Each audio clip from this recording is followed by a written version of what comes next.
Just a reminder, dear viewers. If you're enjoying AnimeKouhai videos, the creator would really appreciate it if you donated to her Patreon page to support her work. She puts a lot of thought, time, and effort into creating Tensura videos, and it's difficult for artists like her to continue putting out content without any support from amazing viewers like you. Check it out if you get a chance. With everything running on schedule, to some extent, Rimuru returned to town. Veldora and Ramirez stayed in the labyrinth, and Mjöllmile was helping them out now that her dragon wrangling work was done. The thought struck Rimuru that Mjöllmile might have to, go back and run her domain sometime, but he let her be. She was the one who'd get chewed out over it, not Rimuru. Looking at the traps he laid, the three of them apparently had some complaints about the areas they were allowed to work out their final touches in. Until floor 30, Rimuru really didn't want a lot of traps. It'd be pointless to sprinkle a bunch of dinky ones around, and if they got too sadistic too fast, adventurers would just give up. If they gave up too early, of course, they'd stop coming. That's why Rimuru personally laid out the traps for everywhere between floors 1 and 50. Ramirez and Veldora were allowed to handle only the deeper levels. Rimuru supposes, though, that witnessing his cruelest traps mainly inspired them to come up with even more insidious ones. You know, Rimuru, I think I had the wrong idea, said Ramirez. Traps aren't meant to be installed one at a time, are they? No fair. Let me invent some, whined Mjöllmile. Yes, perhaps I was so focused on my overall might that I overlooked how best to install these traps, said Veldora. Let's approach this a little more seriously, then. Rimuru mostly let them be. He didn't have the time to deal with all this selfishness. Ramirez was allowed to do whatever she wanted with floors 51 to 60, Veldora, floors 61 to 70, and Mjöllmile, the trickiest part of the labyrinth, the dragon chambers on floors 96 to 99. The floors might turn out ridiculous, Rimuru knew, but he doubted any adventurer would make it past floor 50 for a while to come, so he didn't see the problem. Floor 95, by the way, was where we decided to place the Beastman refugee camp. Rimuru had been considering putting some, very expensive, lodging down there for rest purposes as well, another idea he filed away for the future, after he saw how things went. As for the remainder, floors 71 to 94 Rimuru left those in their default, untouched state for future purposes. They were fully infused with magicules, so you might see monsters show up down there, but otherwise, nothing of note. Everything else, the three had free reign over. A few days passed. While Rimuru was scanning the buzzing city streets, Rimuru spotted Mjöllmile and his entourage heading this way. That was quicker than Rimuru had expected.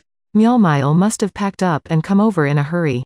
Sir Rimuru, I do apologize we didn't make it here sooner. I'm ready to begin at once.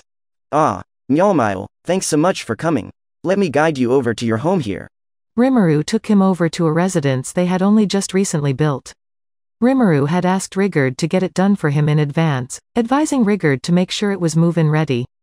Rimuru loved that guy, so well put together. Ask Rigurd to do something, and he'll never let you down. Rimuru also wanted Rigurd and Mjöllmile to say hello to each other, although Mjöllmile already knew Rigurd from their healing potion business. Leaving the guide goblins and Mjöllmile's servants to the house, Rimuru went with Mjöllmile over to Rigurd's office. Excuse me, Rigurd. Oh, Sir Rimuru. And Sir Mjöllmile as well. What brings you here today? Rigurd must have been busy, but he warmly greeted them nonetheless. Ah, I'm sorry it's been so long, Sir Rigurd. Your boss, Sir Rimuru here has always been kind to me in our business ventures, but today... Before Rimuru could explain matters, Mjöllmile skillfully took over the role. They moved over to the parlor, quickly getting down to business, the state of arena construction, the lodging on the southwest side, the stalls they'd build around the arena site, and more. They also talked about the freshly built dungeon and using it to attract adventurers to town. So the dungeon is all ready to go.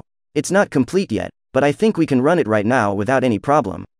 The Colosseum's going to need some more time as well, but the main stage is complete. The VIP seating's done, too, all fancy and stuff, so I figure we can have the regular audience sit on sheets in the grandstand for now. Or make it standing room only if need be. They were short on time, so Rimuru had been procrastinating on that issue.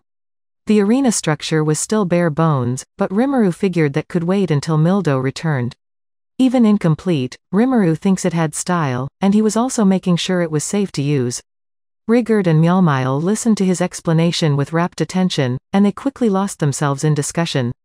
Rigurd accepted the job of educating their citizens, ensuring they were fully able and ready to handle the people who'd be coming in soon.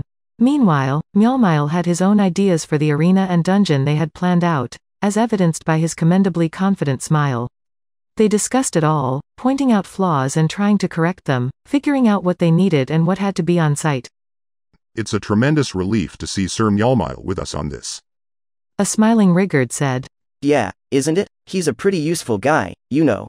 If this Founders Festival ends well, I'm thinking about making him into our nation's chief financial manager. This was important to him. Rimuru wanted Mjöllmile in charge of their country's finances, and Rimuru also wanted him running their new commerce and publicity departments, doing all Mjöllmile could for Tempest. Rigurd nodded at this, promising to personally select the staff who'd work under Mjöllmile.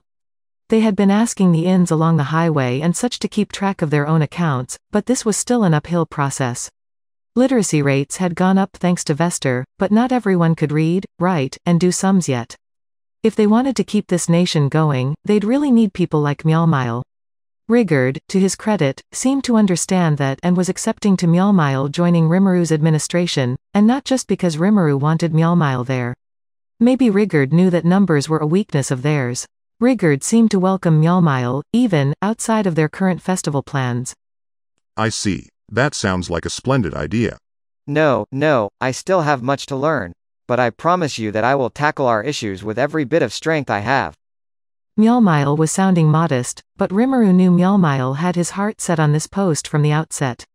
He had ambition, and as long as the Founders Festival worked out well, Rimuru would have no qualms about appointing Mjöllmile to the roles he had laid out. However, you'll still need to perform well for us. The others won't accept you otherwise. Indeed. Replied Rigurd. Although I am sure one word from you would be enough to convince them all. I'd like to avoid that. Honestly, if anything, I feel like I'm too involved in this stuff right now. Maybe so, and the very fact that non-citizens of Tempest can take top administrative roles will serve as fine advertising. To achieve that, however, Sir Mjöllmile will need to put up results that everyone can appreciate.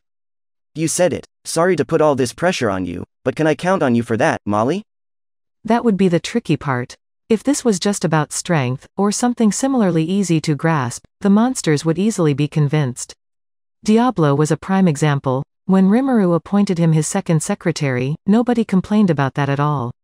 Okay, Shion did, but that's because she can't take a hint. Diablo's strength was undoubtedly second only to Rimuru's. You'd have to be silly to pick a fight with someone like that.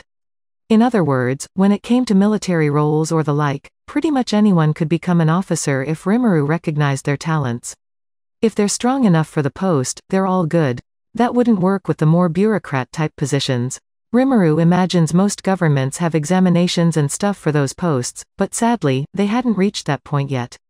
Rimuru would gladly welcome experienced people like Vester, but again, they needed to put up achievements. Even Vester was still technically just a consultant, a visitor, if you will. Rimuru wanted to give Vester a promotion to an administrative job, but first Rimuru wanted Mjöllmile to prove himself at his. If possible, Rimuru would like them both to play a simultaneous role in their new system of government, bringing them on as ministers. But Mjöllmile's confident smile banished Rimuru's concerns. Sir Rimuru, I hope you won't underestimate me that much. Just watch as I satisfy your expectations and make this into a massive success. Glad I could rely on him. He didn't run the underground scene in his hometown with his mouth alone. That brazen attitude put my mind at ease. Molly, you have earned my trust. Make me proud. And even if you do make a mistake or two, I'll make sure it becomes a success in the public eye. Anyone who defies Sir Rimuru's shall face the might of my iron fists. Rigurd, you can't do that. That's why I want Mjöllmile to do well for us, alright? Never fear. I will leave no evidence. You are quite an impressive official, Sir Rigurd. Murmured Mjöllmile. No, please, I mean it. If you do anything, you're on your own, alright? Still, they exchanged dark smiles with each other. Rigurd and Mjöllmile weren't unfamiliar with each other. Rimuru trusted they were comfortable with this relationship. Knowing that helped Rimuru relax. And really, he didn't care why people decided to accept Mjöllmile's presence, as long as they did. Now, to go back to their respective groups and prepare for the Founders Festival. Things were humming along now. That night, This is insanity. This must be insanity. This is far posher than even the grandest lodging in Anglacia. Mjöllmile began shouting the moment he entered his new residence. He must have liked the place. Rimuru was happy. There is running water, magic-driven burners, baths, and these toilets. Every advanced piece of equipment this town has to offer is available to us. The elated servant's report almost made Mjöllmile faint on the spot. Sir Rimuru, are you sure all this luxury is suitable for me? Hey, man, this all comes standard in Tempest. Of course, given the servants he brought along, Mjöllmile was living in a larger mansion, not your normal kind of place. I had taken note of his residence in Bloomend and made sure we had something similar for him here. There were 10 individual apartments, rooms with small kitchens and toilets.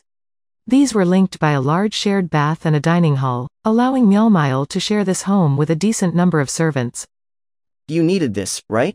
This was cheaper than building separate homes for each of them, too. If anyone wants their own house, they're free to save up for one. I couldn't build homes for them all, so I kind of reused a building we had set up for an administrator-level resident, but everyone seemed happy enough with it. The house came at no charge, too. I mean, with all the money I had made off Mjöllmile, I really couldn't charge him. And that money was gonna keep flowing, too. This was a necessary expense, you could say, a steal, even. Yes, true, but this is the standard you enjoy here? Then what about the more economical lodgings in the southwest? Yeah, they don't get individual baths in the rooms, but they do get toilets. There's a low-cost public bath nearby, and some of the inns have their own baths for free. I see. Yes, you did talk about making this town into a kind of health resort, didn't you? Now it makes sense to me. So you offer this level of services to even the commoners, not just the nobility or well-funded areas? Yes, we certainly can expect some adventurers here. Pretty easy living, huh? Not just pretty easy. This is the best you'd find all around the West. If adventurers can find a steady income in this town, we're gonna have a lot of excitement pretty soon. That's it for this video, guys. Thank you for always watching my videos and supporting my channel. Shout out to David III, Rimuru Tempest, Masham Said, Michael, Rimuru the True Demon Lord, Minir, Stratus Lampro, RTS H Sta, Rodney Luna, Wilfred Miller, Skaters Corner Store, Canaria MLBB, Yusef BTR, Raul the Great, Eating Potato, and last but not the least, shout out to Brian Prado. I'll see you guys in the next video.